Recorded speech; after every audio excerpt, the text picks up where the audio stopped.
News top 9ಗೆ ಸ್ವಾಗತ. ನಾನು ವಿಸ್ಮಿತಾ ಬೆಳ್ಳಿಯಪ್ಪ.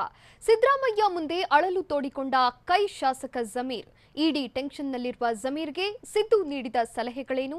ಅಫ್ಘಾನಿಸ್ತಾನದ ರಾಜಧಾನಿಯಲ್ಲಿ ತಾಲಿಬಾನ್ ರಣಕೇಕೆ. ನಡು ರೋಡಲ್ಲೇ ಹೊತ್ತಿ ಉರಿಯಿತು ಕಾರು. ರೌಡಿ ಶೀಟರ್ ಕುಣಿಗಲ್ ಗಿರಿ ತಮ್ಮನಿಂದ ಸ್ಯಾಂಡಲ್ವುಡ್ ಸಹ ಕಲಾವಿದೆಗೆ ವಂಚನೆ. ಭಾವನ ಹತ್ಯೆಗೈದು ಕೈ ಕತ್ತರಿಸಿ ಪೊಲೀಸ್ ಠಾಣೆಗೆ ತಂದ ಕಿರಾತಕರು. ಇದೆಲ್ಲವನ್ನ ನೋಡೋಣ. ತಾಲಿಬಾನಿಗಳಿಗೆ ಅಫ್ಘಾನ್ ಸರ್ಕಾರ ಶರಣಾಗತಿ. ಕಾಬೂಲ್ ಬಿಟ್ಟು ವಿದೇಶಿ ರಾಯಭಾರಿಗಳು ಕಾಲ್ಕಿತ್ತಿದ್ದು ಯಾಕೆ? ಅಫ್ಘಾನ್ ಗೇಟ್ನಲ್ಲಿ ಕಾದಿರೋ ಉಗ್ರ ಪಡೆ ಕೊಟ್ಟ ಎಚ್ಚರಿಕೆ ಸಂದೇಶವೇನು? ನೋಡೋಣ ಅಫ್ಘಾನ್ ನ್ಯೂಸ್ ಟಾಪ್ 9ನಲ್ಲಿ. ತಾಲಿಬಾನ್ ಉಗ್ರರ ಅಟ್ಟಹಾಸಕ್ಕೆ ಅಫ್ಘಾನಿಸ್ತಾನ ಸರ್ಕಾರ ಶರಣಾಗತಿಯಾಗಿದೆ. ಅಫ್ಘಾನಿಸ್ತಾನದ ಅಧ್ಯಕ್ಷ ಅಶ್ರಫ್ ಘನಿ ರಾಜೀನಾಮೆ ನೀಡಿದ್ದು ಪ್ರೆಸಿಡೆನ್ಷಿಯಲ್ ಪ್ಯಾಲೇಸ್ನಲ್ಲಿ ಅಧಿಕಾರ ಹಸ್ತಾಂತರ ಮಾಡಲಾಗಿದೆ. ಉಗ್ರ ಕಮಾಂಡರ್ ಮುಲ್ಲಾ ಅಬ್ದುಲ್ ಅಧ್ಯಕ್ಷರನ್ನಾಗಿ ಆಯ್ಕೆ ಮಾಡಲಾಗಿದೆ. ರಾಜೀನಾಮೆ ನೀಡಿದ ಬಳಿಕ ಶಾಂತಿ ಕಾಪಾಡುವಂತೆ ಅಫ್ಘಾನ್ ಸೇನೆಗೆ ಅಶ್ರಫ್ ಘನಿ ಸೂಚನೆ ನೀಡಿದರು. ಕಾಬೂಲ್ ವಶಕ್ಕೆ ಪಡೆದುಕೊಂಡಿರುವ ತಾಲಿಬಾನ್ ಉಗ್ರರು ಕಾಬೂಲ್ ಜೈಲನ್ನು ತಮ್ಮ ಕಂಟ್ರೋಲ್ಗೆ ಪಡೆದುಕೊಂಡಿದ್ದಾರೆ. ಕಾಬೂಲ್ ಜೈಲಿನಲ್ಲಿದ್ದ 5,000 ಕೈದಿಗಳನ್ನು ಬಿಡುಗಡೆ ಮಾಡಿದ್ದಾರೆ. ಇನ್ನು ಅಧ್ಯಕ್ಷ ಸ್ಥಾನಕ್ಕೆ ರಾಜೀನಾಮೆ ನೀಡಿದ ಬಳಿಕ ಅಶ್ರಫ್ ಘನಿ ಕಾಬೂಲ್ ತೊರೆದಿದ್ದಾರೆ. ಮತ್ತೊಂದೆಡೆ ನಾಳೆಯಿಂದ ಕಾಬೂಲ್ ದುಬೈ ವಿಮಾನ ಹಾರಾಟ ರದ್ದು ಮಾಡಲಾಗಿದೆ. ಕಳೆದ 10 ದಿನಗಳಲ್ಲಿ ಅಫ್ಘಾನಿಸ್ತಾನದ ಹಲವು ಭಾಗಗಳನ್ನು ತಾಲಿಬಾನ್ ಉಗ್ರರು ವಶಕ್ಕೆ ಪಡೆದುಕೊಂಡಿದ್ದು ಬಹುತೇಕ ಅಫ್ಘಾನಿಸ್ತಾನ ತಾಲಿಬಾನ್ಗಳ ಕೈವಶವಾಗಿದೆ. ತಾಲಿಬಾನ್ ಉಗ್ರರ ಪಡೆಯನ್ನ ಎದುರಿಸುವಲ್ಲಿ ಅಫ್ಘಾನ್ ಸೇನೆ ಸಂಪೂರ್ಣ ವಿಫಲವಾಗಿದೆ. ಈಗಾಗಲೇ ತಾಲಿಬಾನ್ಗೆ ಹಲವು ಸೈನಿಕರೇ ಶರಣಾಗಿ ಹೋಗಿದ್ದಾರೆ. ಶಸ್ತ್ರಾಸ್ತ್ರಗಳನ್ನು ತಾಲಿಬಾನ್ ಪಡೆಗೆ ಸೈನಿಕರು ಒಪ್ಪಿಸಿದ್ದು ಆತಂಕ ಹೆಚ್ಚಿಸಿದೆ. ಅಫ್ಘಾನಿಸ್ತಾನದ ರಾಜಧಾನಿ ಕಾಬೂಲ್ ಮೇಲೆ ತಾಲಿಬಾನಿಗಳು ದಾಳಿ ಮಾಡೋಕೆ ನಾವು ಬಿಡೋದಿಲ್ಲ ಅಂತ ಅಫ್ಘಾನ್ ಸರ್ಕಾರ ಹೇಳಿದೆ. ಕಾಬೂಲ್ ನಿವಾಸಿಗಳು ಭಯ ಪಡೋ ಅವಶ್ಯಕತೆ ಇಲ್ಲ ಅಂತ ಸರ್ಕಾರ ಹೇಳಿದೆ. ಕಾಬೂಲ್ ನಗರಕ್ಕೆ ನಿವಾಸಿಗಳಿಗೆ ಹೆಚ್ಚಿನ ಭದ್ರತೆ ನೀಡಲಾಗಿದೆ. ಶಾಂತಿಯುತವಾಗಿ ಸಮಸ್ಯೆ ಬಗೆಹರಿಸುತ್ತೇವೆ, ರಕ್ತಪಾತಕ್ಕೆ ನಾವು ಅವಕಾಶ ಕೊಡಲ್ಲ ಅಂತ ಅಫ್ಘಾನ್ ಸರ್ಕಾರ ಕಾಬೂಲ್ ಜನತೆಗೆ ಭರವಸೆ ನೀಡಿದೆ. ನಾವು ಕಾಬೂಲ್ ಗೇಟ್ ಬಳಿ ಕಾಯುತ್ತಿದ್ರು, ಹಿಂಸಾಚಾರ ಮಾಡಿ ಕಾಬೂಲ್ ಪ್ರವೇಶ ಮಾಡಲ್ಲ ಅಂತ ತಾಲಿಬಾನ್ ಉಗ್ರಗಾಮಿಗಳು ಅಫ್ಘಾನ್ ಸರ್ಕಾರಕ್ಕೆ ಸಂದೇಶ ರವಾನಿಸಿದ್ದಾರೆ. ಹಿಂಸಾಚಾರ ಮಾಡಿ ಕಾಬೂಲ್ ಪ್ರವೇಶ ಮಾಡಲ್ಲ, ಹಿಂಸಾಚಾರ ನಡೆಸಿ ವಶಪಡಿಸಿಕೊಳ್ಳೋ ಉದ್ದೇಶ ನಮ್ಮದಲ್ಲ.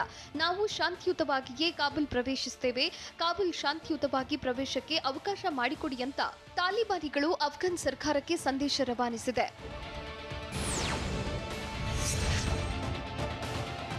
ಅಫ್ಘಾನ್ನಲ್ಲಿ ಬ್ರಿಟಿಷ್ ಸೇನಾ ಪಡೆಯಿದ್ದ ಪ್ರದೇಶವನ್ನ ತಾಲಿಬಾನಿಗಳು ವಶಕ್ಕೆ ಪಡೆದಿದ್ದಾರೆ. ಹೆಲ್ಮಂಡ್ ಪ್ರದೇಶವನ್ನ ವಶಕ್ಕೆ ಪಡೆದಿರೋ ತಾಲಿಬಾನ್ ಕಳೆದ 20 ವರ್ಷಗಳ ಕಾಲ ಬ್ರಿಟಿಷ್ ಸೇನೆ ಹೆಲ್ಮಂಡ್ನಲ್ಲಿ ಬೀಡು ಬಿಟ್ಟಿತ್ತು. ಅಫ್ಘಾನ್ನ ಹೆಲ್ಮಂಡ್ ಅನ್ನು ಬ್ರಿಟನ್ ಸೇನೆ ತನ್ನ ಸೇನಾ ನೆಲೆ ಮಾಡಿಕೊಂಡಿತ್ತು. ಉಗ್ರರ ವಿರುದ್ಧದ ಹೋರಾಟಕ್ಕೆ ಹೆಲ್ಮಂಡ್ ಅನ್ನು ಸೇನೆ ನೆಲೆಯಾಗಿತ್ತು. ಆದ್ರೀಗ ಅದೇ ತಾಲಿಬಾನಿಗಳ ಕೈವಶವಾಗಿದೆ.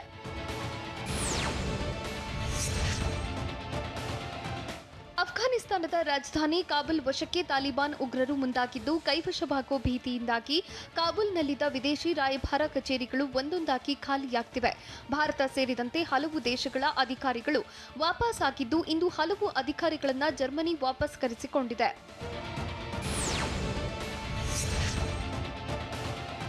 ಅಫ್ಘಾನಿಸ್ತಾನದ ಸೈನಿಕರು ಗಡಿ ದಾಟಿ ಬರ್ತಿದ್ದಾರೆ ಅಂತ ಉಜ್ಬೇಕಿಸ್ತಾನ್ ಹೇಳಿದೆ. ಉಜ್ಬೇಕಿಸ್ತಾನಕ್ಕೆ ಅಫ್ಘಾನ್ ಸೈನಿಕರು ಗಡಿ ದಾಟುತ್ತಿದ್ದು ಈಗಾಗಲೇ 84 ಅಫ್ಘಾನ್ ಸೈನಿಕರು ಉಜ್ಬೇಕಿಸ್ತಾನ್ಗೆ ಎಂಟ್ರಿಯಾಗಿದ್ದಾರೆ.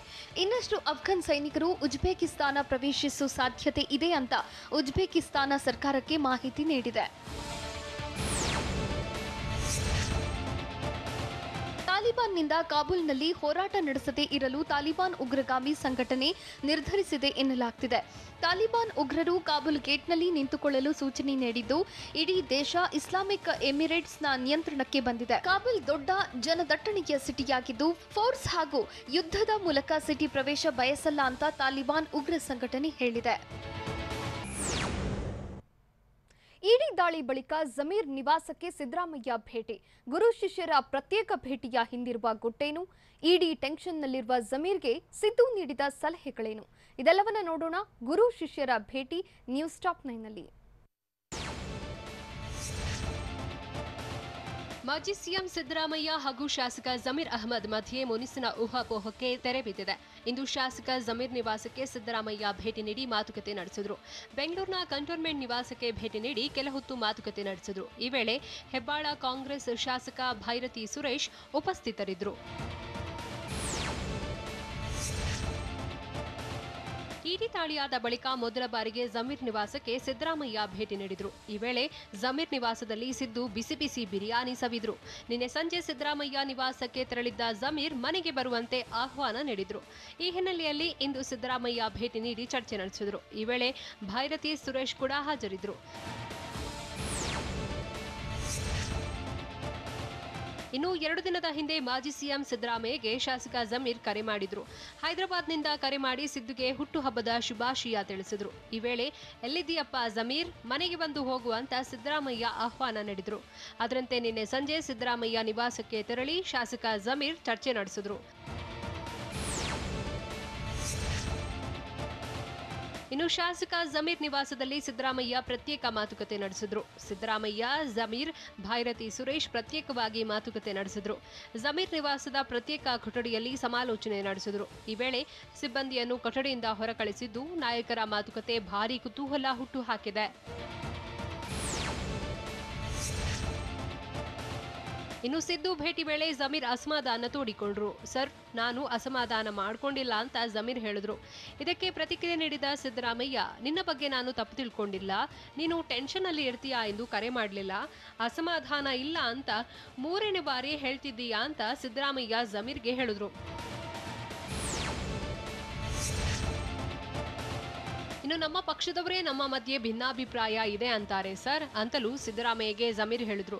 ಇದಕ್ಕೆ ಪ್ರತಿಕ್ರಿಯೆ ನೀಡಿದ ಸಿದ್ದರಾಮಯ್ಯ, ನಾನು ಇದ್ಯಾವುದಕ್ಕೂ ತಲೆ ಕೆಡಿಸ್ಕೊಂಡಿಲ್ಲ ಅಂದ್ರು. ಇದೇ ವೇಳೆ ಮತ್ತೆ ಮಾತಾಡಿದ ಜಮೀರ್, ಸರ್, ಐಎಂಎ ಕೇಸ್ನಲ್ಲಿ ನನ್ನ ಪಾತ್ರ ಇಲ್ಲ, ನನ್ನ ಮನೆ ಕಟ್ಟಿದ್ದು ಐಎಂಎ ಹಣದಿಂದ ಅಂತ ಅಪಪ್ರಚಾರ ಮಾಡ್ತಿದ್ದಾರೆ, ಇದೆಲ್ಲ ಸುಳ್ಳು ಅಂದ್ರು. ಇದೆಲ್ಲ ನನಗೆ ಗೊತ್ತುಬಿಡು ಅಂತ ಸಿದ್ದರಾಮಯ್ಯ ಜಮೀರ್ಗೆ ಹೇಳಿದ್ರು. ಅಲ್ಲದೆ ಇಡಿ ಪ್ರಕರಣದ ಬಗ್ಗೆ ವಕೀಲರ ಜೊತೆ ಚರ್ಚೆ ಮಾಡು, ಹಿರಿಯ ವಕೀಲರನ್ನ ಸಂಪರ್ಕಿಸಿ ಸಮಸ್ಯೆ ಬಗೆಹರಿಸ್ಕೋ, ತಡ ಮಾಡಬೇಡ ಅಂತ ಸಲಹೆ ನೀಡಿದ್ರು. ಅಲ್ಲದೆ ಬಿಜೆಪಿ ಇಡಿ ಬಳಸಿಕೊಂಡು ನಿನ್ನ ಮೇಲೆ ರೇಡ್ ಮಾಡಿಸಿದೆ, ಎಲ್ಲಾ ದಾಖಲೆ ಸರಿ ಮಾಡಿಕೋ ಅಂತಲೂ ಸಿದ್ದರಾಮಯ್ಯ ಹೇಳಿದ್ರು.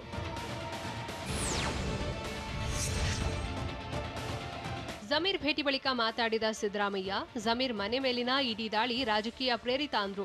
ಅದನ್ನು ಜಮೀರ್ ಪರ ವಕೀಲರು, ಅಕೌಂಟೆಂಟ್ ನೋಡ್ಕೊಳ್ತಾರೆ. ಊಟಕ್ಕೆ ಬಂದಿದೆ ಅಷ್ಟೇ, ಯಾವುದೇ ರಾಜಕೀಯ ಚರ್ಚೆಯಾಗಿಲ್ಲ. ಮನೆ ಗೃಹ ಪ್ರವೇಶಕ್ಕೆ ಕರೆದಿದ್ರು, ಆದರೆ ಬರೋದಕ್ಕೆ ಆಗಿರಲಿಲ್ಲ. ಇವತ್ತಿನ ಭೇಟಿಯಲ್ಲಿ ಯಾವುದೇ ರಾಜಕೀಯ ಚರ್ಚೆಗಳು ಆಗಿಲ್ಲ. ಪಕ್ಷದ ವಿಚಾರಗಳ ಬಗ್ಗೆ ಚರ್ಚೆ ಮಾಡಿದ್ದೇವೆ ಅಂತ ಜಮೀರ್ ಹೇಳಿದ್ರು. ಇನ್ನು 5 ದಿನದ ಹಿಂದೆ ಕೆಪಿಸಿಸಿ ಅಧ್ಯಕ್ಷ ಡಿಕೆ ಶಿವಕುಮಾರ್ ಜಮೀರ್ ನಿವಾಸಕ್ಕೆ ಭೇಟಿ ನೀಡಿದ್ರು. ಇಡಿ ದಾಳಿಯಾದ ಬಳಿಕ ಡಿಕೆಶಿ ಭೇಟಿ ನೀಡಿ ಜಮೀರ್ ಜೊತೆ ಚರ್ಚೆ ಮಾಡಿದ್ರು. ಇಡಿ ದಾಳಿಯಾದ ಬಳಿಕ ಸಿದ್ದರಾಮಯ್ಯ ಜಮೀರ್ ಭೇಟಿಯಾಗಿರಲಿಲ್ಲ. ಇದರ ಮಧ್ಯೆ ಆಗಸ್ಟ್ 10ರಂದು ದಿಢೀರ್ ಭೇಟಿ ನೀಡಿದ್ದು ಡಿಕೆಶಿ ಅಚ್ಚರಿಗೆ ಕಾರಣವಾಗಿತ್ತು. ನೆಚ್ಚಿನ ಖಾತೆ ಸಿಗದೆ ಸಚಿವ ಆನಂದ್ ಸಿಂಗ್ ಪಿಕ್ಚರ್ ಅಭಿ ಬಾಕಿ ಹೈ ಅಂದಿದ್ಯಾಕೆ? ಆನಂದ್ ಸಿಂಗ್ಗೆ ಕರೆ ಮಾಡಿದ್ದ ಸಿಎಂ ಬೊಮ್ಮಾಯಿ ಹೇಳಿದ್ದೇನು? ಸಿಎಂ ಕುರ್ಚಿ ಮೇಲೆ ಉಮೇಶ್ ಕತ್ತಿ ಕಣ್ಣಿಟ್ಟಿದ್ದೇಕೆ? ನೋಡೋಣ ಖಾತೆ ಕ್ಯಾತೆ ನ್ಯೂಸ್ ಟಾಪ್ 9ನಲ್ಲಿ. ಪ್ರಬಲ ಖಾತೆ ಸಿಗದೆ ಅಸಮಾಧಾನಗೊಂಡಿರುವ ಸಚಿವ ಆನಂದ್ ಸಿಂಗ್ ಮುಂದಿನ ನಡೆ ತೀವ್ರ ಕುತೂಹಲ ಮೂಡಿಸಿದೆ. ಹೊಸಪೇಟೆಯಲ್ಲಿ ಮಾತನಾಡಿದ ಅವರು, ಅಭಿ ಪಿಕ್ಚರ್ ಬಾಕಿ ಹೈ ಅಂತ ಹೇಳಿದ್ರು. ಸಚಿವನಾಗಿ ನಾನು ಇನ್ನೂ ಕಚೇರಿ ಪೂಜೆ ನೆರವೇರಿಸಿಲ್ಲ. ನಾನು ಟೈಮ್ ನೋಡಿಕೊಂಡು ಚಾರ್ಜ್ ತೆಗೆದುಕೊಳ್ತೇನೆ. ದೇವರ ಮುಹೂರ್ತ, ನಕ್ಷತ್ರದ ಮುಹೂರ್ತ ನೋಡಬೇಕು ಎಂದು ಆನಂದ್ ಸಿಂಗ್ ತಿಳಿಸಿದ್ರು.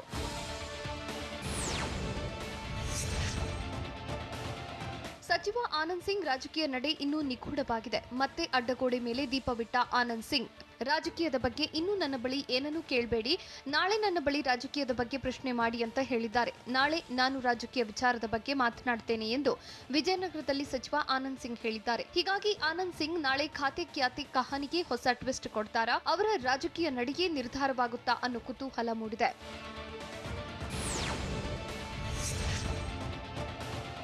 ಮುಖ್ಯಮಂತ್ರಿ ಬಸವರಾಜ ಬೊಮ್ಮಾಯಿ ಸಂಪುಟ ರಚನೆ ಹಾಗೂ ಖಾತೆ ಹಂಚಿಕೆ ಬಳಿಕ ಸ್ಫೋಟಗೊಂಡಿರುವ ಅಸಮಾಧಾನ ಶಮನಕ್ಕೆ ಪ್ರಯತ್ನಿಸುತ್ತಿದ್ದಾರೆ. ಆನಂದ್ ಸಿಂಗ್ ಜೊತೆ ಮುಖಾಮುಖಿ ಚರ್ಚಿಸಿದ್ದ ಸಿಎಂ ಬೊಮ್ಮಾಯಿ ನಂತರವೂ ಚರ್ಚೆ ಮಾಡಿದ್ದಾರೆ. ನಿನ್ನೆ ಸಿಎಂ ಬೊಮ್ಮಾಯಿ ನನಗೆ ಕರೆ ಮಾಡಿದ್ದು ನಿಜ, ಆದರೆ ರಾಜಕೀಯ ವಿಚಾರವಾಗಿ ಏನನ್ನೂ ಮಾತನಾಡಿಲ್ಲ ಎಂದು ವಿಜಯನಗರದಲ್ಲಿ ಸಚಿವ ಆನಂದ್ ಸಿಂಗ್ ಸ್ಪಷ್ಟನೆ ನೀಡಿದ್ದಾರೆ.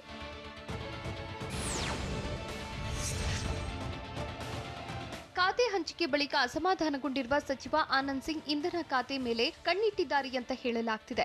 ಈ ಬಗ್ಗೆ ಪ್ರತಿಕ್ರಿಯಿಸಿರುವ ಇಂಧನ ಸಚಿವ ಸುನಿಲ್ ಕುಮಾರ್, ಇದು ಕೇವಲ ಕಪೋಲ ಕಲ್ಪಿತ ಅಂತ ಹೇಳಿದ್ದಾರೆ. ಉಡುಪಿಯಲ್ಲಿ ಮಾತನಾಡಿದ ಅವರು, ಯಾರು ಇಲಾಖೆಗಳ ಮೇಲೆ ಕಣ್ಣಿಡ್ತಾರೆಂಬುದು ತಪ್ಪು.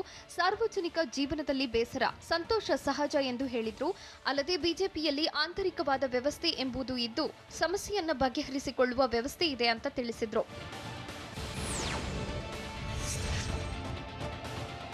ರಾಜ್ಯ ಸಚಿವ ಸಂಪುಟದಲ್ಲಿ ಖಾತೆ ಬದಲಾವಣೆ ಆಗುತ್ತಾ ಅನ್ನೋ ಪ್ರಶ್ನೆ ಉದ್ಭವಿಸಿದೆ. ಖಾತೆ ಚೇಂಜ್ ಆಗೋ ಬಗ್ಗೆ ಸಚಿವ ಶಂಕರ್ ಪಾಟೀಲ್ ಮುನೇನಕೊಪ್ಪ ಸುಳಿವು ನೀಡಿದ್ದು, ಖಾತೆ ಕಿಚ್ಚು ಧಗಧಗಿಸುತ್ತಿರುವಾಗಲೇ ಹೊಸ ಬಾಂಬ್ ಹಾಕಿದ್ದಾರೆ.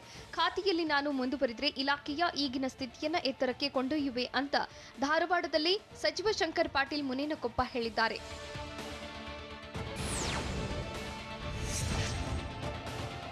ಇದೇ ಖಾತೆಯಲ್ಲಿ ಮುಂದುವರಿದ್ರೆ ಮುಂದಿನ ಸ್ವಾತಂತ್ರ್ಯೋತ್ಸವದ ದಿನದೊಳಗೆ ಇಲಾಖೆಯ ಸ್ಥಿತಿಗತಿ ಬದಲಾವಣೆ ಮಾಡ್ತೀನಿ ಎಂದು ಸಚಿವ ಶಂಕರ್ ಪಾಟೀಲ್ ಮುನೇನಕೊಪ್ಪ ಹೇಳಿದ್ದಾರೆ. ಧಾರವಾಡದಲ್ಲಿ ಮಾತನಾಡಿದ ಅವರು, ಹಿರಿಯರು ವಿಚಾರ ಮಾಡಿ ಈ ಖಾತೆ ಕೊಟ್ಟಿದ್ದಾರೆ ಅನ್ನಿಸುತ್ತೆ. ಕ್ಷೇತ್ರದಲ್ಲಿ ಮಾತನಾಡಿದ ಅವರು, ಕೆಲಸಕ್ಕೆ ಜವಾಬ್ದಾರಿ ನೀಡಲಾಗಿದೆ ಎಂದು ತಿಳಿಸಿದ್ದಾರೆ.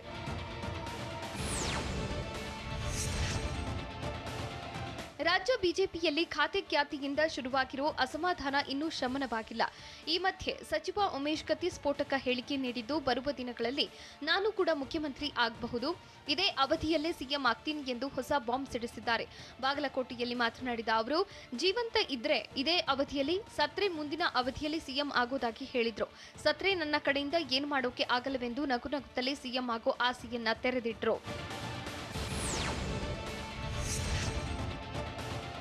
ಸಚಿವ ಉಮೇಶ್ ಕತ್ತಿ ಕೂಡ ಖಾತೆ ಬದಲಾವಣೆಯ ಸುಳಿವು ನೀಡಿದ್ದಾರೆ. ಬಾಗಲಕೋಟೆಯಲ್ಲಿ ಮಾತನಾಡಿದ ಅವರು, ಪಕ್ಷದಲ್ಲಿ ರೆಬೆಲ್ ಅದು ಇದು ಎಲ್ಲ ಇರುತ್ತೆ, ಆದರೆ ನಾವು ಯಾರೂ ರೆಬೆಲ್ ಆಗಿಲ್ಲ. ಸಚಿವ ಆನಂದ್ ಸಿಂಗ್ ಮೊನ್ನೆ ಸಿಎಂ ಮನೆಗೆ ಭೇಟಿ ಚರ್ಚಿಸಿದ್ದು ಎಲ್ಲ ಸಂಧಾನ ಆಗಿದೆ ಎಂದು ಹೇಳಿದ್ರು. ಮುಂದಿನ ದಿನಗಳಲ್ಲಿ ಖಾತೆ ಬದಲಾವಣೆ ಮಾಡ್ತೇನೆ ಎಂದು ಸಿಎಂ ಹೇಳಿದ್ದಾರೆ. ಹೀಗಾಗಿ ಸಮಾಧಾನ ಆಗಿ ಆನಂದ್ ಸಿಂಗ್ ಧ್ವಜಾರೋಹಣ ಮಾಡಿದ್ದಾರೆ ಎಂದು ಕತ್ತಿ ಹೇಳಿದ್ರು.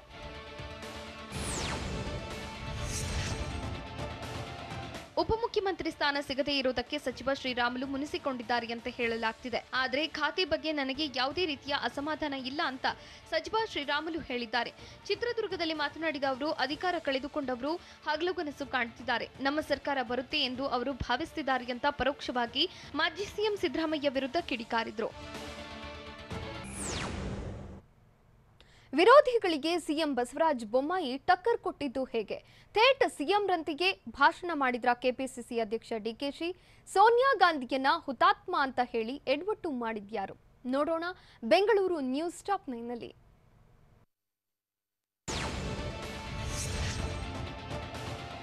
ನನ್ನ ಬಗ್ಗೆ ಹಲವರಿಗೆ ಅನುಮಾನವಿದೆ, ಟೀಕೆಗಳನ್ನ ಮಾಡ್ತಿದ್ದಾರೆ. ಅವರ ಅನುಮಾನ ಟೀಕೆಗಳನ್ನ ನಾನು ಸ್ವಾಗತಿಸುತ್ತೇನೆ ಅಂತ ಸ್ವಾತಂತ್ರ್ಯ ದಿನಾಚರಣೆಯ ವೇದಿಕೆಯಿಂದಲೇ ವಿರೋಧಿಗಳಿಗೆ ಸಿಎಂ ಸಂದೇಶ ರವಾನಿಸಿದ್ದಾರೆ. ಸವಾಲುಗಳನ್ನ ಮೆಟ್ಟಿಲನ್ನಾಗಿ ಮಾಡಿಕೊಂಡು ಯಶಸ್ಸನ್ನ ಸಾಧಿಸುತ್ತೇನೆ. ಪ್ರತಿಯೊಬ್ಬರು ನನ್ನ ಸರ್ಕಾರ ಏನ್ ಮಾಡುತ್ತೆ ಅಂತ ನೋಡ್ತಿದ್ದಾರೆ. ರಾಜ್ಯದ ಅಭಿವೃದ್ಧಿಗೆ ಉತ್ತಮವಾದ ಕೆಲಸವನ್ನ ಮಾಡ್ತೇನೆ ಅಂತ ಸ್ವಾತಂತ್ರ್ಯೋತ್ಸವದ ಭಾಷಣದಲ್ಲಿ ಸಿಎಂ ತಿಳಿಸಿದರು. ಮಾಜಿ ಮುಖ್ಯಮಂತ್ರಿ ಬಿಎಸ್ ಯಡಿಯೂರಪ್ಪರನ್ನ ಹೊಗಳುತ್ತಲೇ ಸಿಎಂ ಬೊಮ್ಮಾಯಿ ಭಾಷಣ ಮಾಡಿದ್ರು. ಬಿಎಸ್ ಯಡಿಯೂರಪ್ಪ ಕೊರೋನಾವನ್ನ ಸಮರ್ಪಕವಾಗಿ ನಿರ್ವಹಿಸಿದ್ದಾರೆ. ಜೀವನವನ್ನ ಸಮತೋಲವಾಗಿ ಕಾಪಾಡಲು ಕ್ರಮ ಕೈಗೊಂಡಿದ್ದಾರೆ ಅಂತ ಸಿಎಂ ಹೇಳಿದ್ರು. ಕೋವಿಡ್ 2ನೇ ಅಲೆಯ ಸಂದರ್ಭದಲ್ಲಿ ವಿವಿಧ ವಲಯಗಳಿಗೆ 7,422 ಕೋಟಿ ಪ್ಯಾಕೇಜ್ ಘೋಷಣೆ ಮಾಡಿದ್ರು. ಇಲ್ಲಿವರೆಗೆ ಕರ್ನಾಟಕದಲ್ಲಿ 3.5 ಕೋಟಿ ಲಸಿಕೆ ನೀಡಲಾಗಿದೆ ಅಂತ ಬೊಮ್ಮಾಯಿ ತಿಳಿಸಿದ್ರು. ಕ್ರಾಂತಿವೀರ ಸಂಗೊಳ್ಳಿ ರಾಯಣ್ಣ 224ನೇ ಜಯಂತಿ ಪ್ರಯುಕ್ತ ರಾಯಣ್ಣ ಪುತ್ಥಳಿಗೆ ಮುಖ್ಯಮಂತ್ರಿ ಬಸವರಾಜ ಬೊಮ್ಮಾಯಿ ಮಾಲಾರ್ಪಣೆ ಮಾಡಿದರು. ಬೆಂಗಳೂರಿನ ಕ್ರಾಂತಿವೀರ ಸಂಗೊಳ್ಳಿ ರಾಯಣ್ಣ ರೈಲ್ವೆ ನಿಲ್ದಾಣದ ಬಳಿಯ ಪುತ್ಥಳಿಗೆ ಸಿಎಂ ಮಾಲಾರ್ಪಣೆ ಮಾಡಿದರು. ಇದೇ ವೇಳೆ ಸಿಎಂ ಬೊಮ್ಮಾಯಿಗೆ ಸಚಿವ ಎಂಟಿಬಿ ನಾಗರಾಜ್ ಬೆಳ್ಳಿ ಗದೆ ಕೊಟ್ಟರು. ಕ್ರಾಂತಿವೀರ ಸಂಗೊಳ್ಳಿ ರಾಯಣ್ಣರ 224ನೇ ಜಯಂತಿ ಕಾರ್ಯಕ್ರಮದಲ್ಲಿ ಸಿಎಂಗೆ ನಿರಂಜನಾನಂದಪುರಿ ಶ್ರೀ ಮನವಿ ಸಲ್ಲಿಸಿದ್ದಾರೆ. ಹುಬ್ಬಳ್ಳಿ ವಿಮಾನ ನಿಲ್ದಾಣಕ್ಕೆ ಸಂಗೊಳ್ಳಿ ರಾಯಣ್ಣ ಹೆಸರು, ಬೆಳಗಾವಿ ವಿಮಾನ ನಿಲ್ದಾಣಕ್ಕೆ ಚೆನ್ನಮ್ಮ ಹೆಸರಿಡಲು ಮನವಿ ಮಾಡಿದ್ದಾರೆ. ಅಲ್ಲದೆ ಸಂಸತ್ ಭವನದ ಮುಂದೆ ರಾಯಣ್ಣ ಪ್ರತಿಮೆ ಪ್ರತಿಷ್ಠಾಪಿಸುವಂತೆ ಸಂಗೊಳ್ಳಿ ರಾಯಣ್ಣ ಪ್ರತಿಷ್ಠಾನ ಬೊಮ್ಮಾಯಿಗೆ ಮನವಿ ಮಾಡಿದೆ. ಯುವಜನ ಕ್ರೀಡಾ ಇಲಾಖೆ ಆಯೋಜಿಸಿದ ಸೈಕಲ್ ಜಾಥಾಗೆ ಮುಖ್ಯಮಂತ್ರಿ ಬಸವರಾಜ ಬೊಮ್ಮಾಯಿ ಚಾಲನೆ ಕೊಟ್ಟರು. ಬೆಂಗಳೂರಿನಿಂದ ಚಿಕ್ಕಮಗಳೂರಿಗೆ ಸೈಕಲ್ ಜಾಥಾ ಸಾಗ್ತಾ ಇದ್ದು ಸಿಎಂ ಚಾಲನೆ ಕೊಟ್ಟರು. ಕಾರ್ಯಕ್ರಮದಲ್ಲಿ ಮುಖ್ಯ ಕಾರ್ಯದರ್ಶಿ ರವಿಕುಮಾರ್, ಹಿರಿಯ ಐಎಎಸ್ ಅಧಿಕಾರಿ ಶಾಲಿನಿ ರಜನೀಶ್ ಭಾಗಿಯಾಗಿದ್ದರು. ಥೇಟ್ ಸಿಎಂ ರಂತೆ ಕೆಪಿಸಿಸಿ ಅಧ್ಯಕ್ಷ ಡಿಕೆ ಶಿವಕುಮಾರ್ ಭಾಷಣ ಮಾಡಿದ್ದಾರೆ. ಕಾಂಗ್ರೆಸ್ ಕಚೇರಿ ಧ್ವಜಾರೋಹಣದ ಬಳಿಕ ಮಾತನಾಡಿದ ಅವರು, ಇದೊಂದು ಐತಿಹಾಸಿಕ ದಿನ, ನಮ್ಮ ಪಾಲಿನ ಸುದಿನ ಅಂತ ಹೇಳಿದ್ರು. ನಮಗೆ ಸ್ವಾತಂತ್ರ್ಯ ಬಂದು 75 ವರ್ಷ ಕಳೆದು ಪ್ರತಿಯೊಬ್ಬರ ಕಣ್ಣೀರು ಒರೆಸಬೇಕು ಅಂತ ನೆಹರು ಹೇಳಿದ್ರು. ಎಲ್ಲಿಯವರೆಗೆ ಕಷ್ಟ ಇರುತ್ತೋ ಅಲ್ಲಿವರೆಗೆ ಕೆಲಸ ಮಾಡಬೇಕು. ಇದರಿಂದ ಮನೆ ಇಲ್ಲದವರಿಗೆ ಮನೆ, ಭೂಮಿ, ಕೆಲಸ ಸಿಕ್ಕಿದೆ ಅಂತ ಡಿಕೆಶಿ ಹೇಳಿದ್ರು. ಡಿಕೆ ಶಿವಕುಮಾರ್ ಭಾಷಣವನ್ನ ಸಿದ್ದರಾಮಯ್ಯ ಬೆರಗಾಗಿ ನುಡಿದ್ರು. ನಾನು ಮುಖ್ಯಮಂತ್ರಿ ಮಾದರಿಯಲ್ಲಿ ಭಾಷಣ ಮಾಡಿಲ್ಲ. ಕಾಂಗ್ರೆಸ್ ಅಧ್ಯಕ್ಷನಾಗಿ ನಾನು ಭಾಷಣವನ್ನು ಮಾಡಿದ್ದೇನೆ ಅಂತ ಡಿಕೆಶಿ ತಿಳಿಸಿದ್ದಾರೆ. ರಾಜ್ಯದ ಜನರಿಗೆ ಏನ್ ಸಂದೇಶ ನೀಡಬೇಕೋ ನೀಡಿದ್ದೇನೆ. ನಮ್ಮ ಕಾರ್ಯಕ್ರಮ ಸಾಗಬೇಕಾದ ದಾರಿ ಬಗ್ಗೆ ಹೇಳಿದ್ದೇನೆ. ಮುಂದಿನ ದಿನಗಳಲ್ಲಿ ಪ್ರತಿ ಗ್ರಾಮ ಪಂಚಾಯಿತಿಗೆ ಭೇಟಿ ನೀಡಲಿದ್ದು ರಾಜ್ಯದಲ್ಲಿ ಪಕ್ಷದ ಸಂಘಟನೆಯನ್ನ ಬಲಪಡಿಸುತ್ತೇನೆ ಅಂತ ತಿಳಿಸಿದರು. ಮಾತಿನ ಭರದಲ್ಲಿ ಕೆಪಿಸಿಸಿ ಅಧ್ಯಕ್ಷ ಡಿಕೆ ಶಿವಕುಮಾರ್ ಟಂಗ್ ಟ್ವಿಸ್ಟ್ ಆಗಿತ್ತು. ಭಾಷಣದ ವೇಳೆ ಎಡವಟ್ಟು ಮಾಡಿದಂತಹ ಡಿಕೆಶಿ ಹುತಾತ್ಮ ಇಂದಿರಾ ಗಾಂಧಿ ಬದಲು ಹುತಾತ್ಮ ಸೋನಿಯಾ ಗಾಂಧಿ ಅಂತ ಹೇಳಿದ್ರು. ಈ ವೇಳೆ ಡಿಕೆಶಿಯನ್ನ ಕಾಂಗ್ರೆಸ್ ನಾಯಕರು ಹಾಗೂ ಕಾರ್ಯಕರ್ತರು ಎಚ್ಚರಿಸಿದ್ರು. ತಕ್ಷಣ ಮಿಸ್ಟೇಕ್ ಆಯಿತು ಸಾರಿ ಎಂದ ಡಿಕೆ ಶಿವಕುಮಾರ್ ಬಳಿಕ ಇಂದಿರಾ ಗಾಂಧಿ ಸಾಧನೆಗಳನ್ನ ಪ್ರಸ್ತಾಪಿಸಿದ್ರು. ಸ್ವಾತಂತ್ರ್ಯ ದಿನಾಚರಣೆಯಂದು ಬನ್ನೇರುಘಟ್ಟ ಜೈವಿಕ ಉದ್ಯಾನವನದಲ್ಲಿಂದು ಜನಜಾತ್ರೆಗೆ ಸೇರಿದೆ. ಸಂಡೇ ಎಂಜಾಯ್ ಮಾಡಲು ಸಾವಿರಾರು ಜನರು ಸೇರಿದ್ದು ಝೂ ನೋಡಲು ಸಫಾರಿಗಾಗಿ ಫುಲ್ ಕ್ಯೂ ಇದೆ. ಸ್ವಾತಂತ್ರ್ಯ ದಿನಾಚರಣೆ ಜೊತೆಗೆ ಸಂಡೇ ಇರುವ ಕಾರಣ ದಂಡಾಗಿ ಪ್ರವಾಸಿಗರು ಬರ್ತಿದ್ದಾರೆ. ನಡು ರೋಡಲ್ಲೇ ಹೊತ್ತಿ ಉರಿಯಿತು ಕಾರು. ರೌಡಿ ಶೀಟರ್ ಕುಣಿಗಲ್ಗಿರಿ ತಮ್ಮನಿಂದ ಸ್ಯಾಂಡಲ್ವುಡ್ ಸಹ ಕಲಾವಿದೆಗೆ ವಂಚನೆ. ಭಾವನ ಹತ್ಯೆಗೈದು ಕೈ ಕತ್ತರಿಸಿ ಪೊಲೀಸ್ ಠಾಣೆಗೆ ತಂದ ಕಿರಾತಕರು. ಇದೆಲ್ಲವನ್ನ ನೋಡೋಣ ಸಮಗ್ರ ನ್ಯೂಸ್ ಟಾಪ್ 9ನಲ್ಲಿ. ಆಕಸ್ಮಿಕ ಬೆಂಕಿಯಿಂದಾಗಿ ರಸ್ತೆಯಲ್ಲೇ ಕಾರು ಹೊತ್ತಿ ಉರಿದಿದೆ. ಶಿವಮೊಗ್ಗ ಜಿಲ್ಲೆ ಹೊಸನಗರ ತಾಲೂಕಿನ ಬೆಳ್ಳೂರು ಗ್ರಾಮದ ಸಮೀಪ ಕಾರು ಧಗಧಗಿಸಿದೆ. ನಗರದ ಮುರಳಿ ಎನ್ನುವವರಿಗೆ ಸೇರಿದ ಕಾರು ಬೆಂಕಿಗೆ ಆಹುತಿಯಾಗಿದೆ. ಗುಳಿಗುಳಿ ಶಂಕರ ದೇಗುಲದಿಂದ ಹಿಂತಿರುಗುವಾಗ ಈ ಘಟನೆ ಸಂಭವಿಸಿದೆ. ಅದೃಷ್ಟವಶಾತ್ ಕಾರ್ನಲ್ಲಿ ಇದ್ದ ಇಬ್ಬರು ಅಪಾಯದಿಂದ ಪಾರಾಗಿದ್ದಾರೆ. ರಿಪ್ಪನಪೇಟೆ ಪೊಲೀಸ್ ಠಾಣಾ ವ್ಯಾಪ್ತಿಯಲ್ಲಿ ಪ್ರಕರಣ ದಾಖಲಾಗಿದೆ.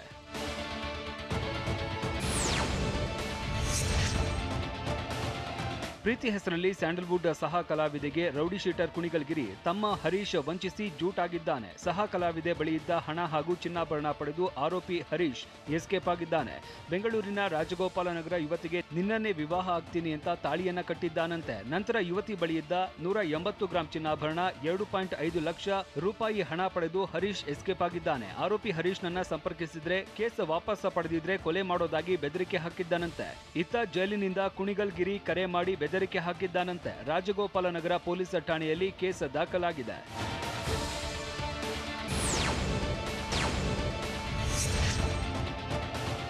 ಹಾಡಹಗಲೇ ಮನೆಗೆ ನುಗ್ಗಿ ಮಾರಕಾಸ್ತ್ರ ತೋರಿಸಿ ದರೋಡೆ ಮಾಡಲಾಗಿದೆ. ಬೆಂಗಳೂರು ಉತ್ತರ ತಾಲೂಕಿನ ನಗನೂರು ಗ್ರಾಮದಲ್ಲಿ ಘಟನೆ ನಡೆದಿದೆ. ಮನೆಯಲ್ಲಿದ್ದ ಇಬ್ಬರು ಮಹಿಳೆಯರು ಹಾಗೂ ವೃದ್ಧನನ್ನ ಬೆದರಿಸಿ ಕೃತ್ಯ ಎಸಗಲಾಗಿದೆ. ಮನೆಯಲ್ಲಿ ಇದ್ದ 200 ಗ್ರಾಂ ಚಿನ್ನಾಭರಣ, 1.5 ಲಕ್ಷ ನಗದು ದರೋಡೆ ಮಾಡಲಾಗಿದೆ. ಈಶ್ವರಯ್ಯ ಎನ್ನುವವರ ಮನೆಗೆ ನುಗ್ಗಿದ್ದ ಐವರು ದುಷ್ಕೃತ್ಯ ಎಸಗಿದ್ದಾರೆ. ಮಾದನಾಯಕನಹಳ್ಳಿ ಪೊಲೀಸ್ ಠಾಣಾ ವ್ಯಾಪ್ತಿಯಲ್ಲಿ ಪ್ರಕರಣ ದಾಖಲಾಗಿದೆ.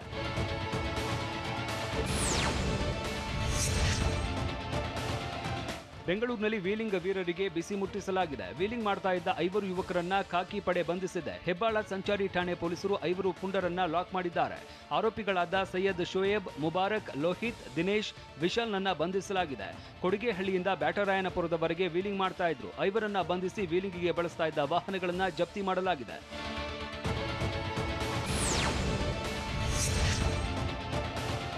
ಕಲಬುರಗಿಯಲ್ಲಿ ಖದೀಮರು ಮಠಕ್ಕೆ ಕನ್ನ ಹಾಕಿದ್ದಾರೆ. ಹಿರೇಜೇವರ್ಗಿ ಶಾಂತಲಿಂಗೇಶ್ವರ ದೇವಸ್ಥಾನ ಮಠದಲ್ಲಿ ಕಳವು ಮಾಡಲಾಗಿದೆ. ಮಠದ ಬೀಗ ಮುರಿದು 110 ಗ್ರಾಂ ಚಿನ್ನಾಭರಣ, 30,000 ರೂಪಾಯಿ ಕಳವು ಮಾಡಲಾಗಿದೆ. ಅಫಜಲಾಪುರ ಪೊಲೀಸ್ ಠಾಣಾ ವ್ಯಾಪ್ತಿಯಲ್ಲಿ ಪ್ರಕರಣ ದಾಖಲಾಗಿದೆ. ಮಠಕ್ಕೆ ಕನ್ನ ಹಾಕಿರೋ ಆರೋಪಿಗಳಿಗೆ ಖಾಕಿ ಪಡೆ ಬಲೆ ಬೀಸಿದೆ.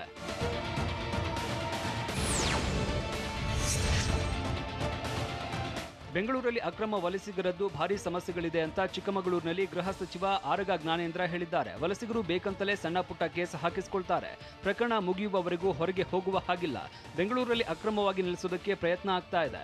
ಅಂತವರನ್ನ ಹೊರಗೆ ಕಳಿಸುವ ಪ್ರಯತ್ನ ನಡೀತಾ ಇದೆ.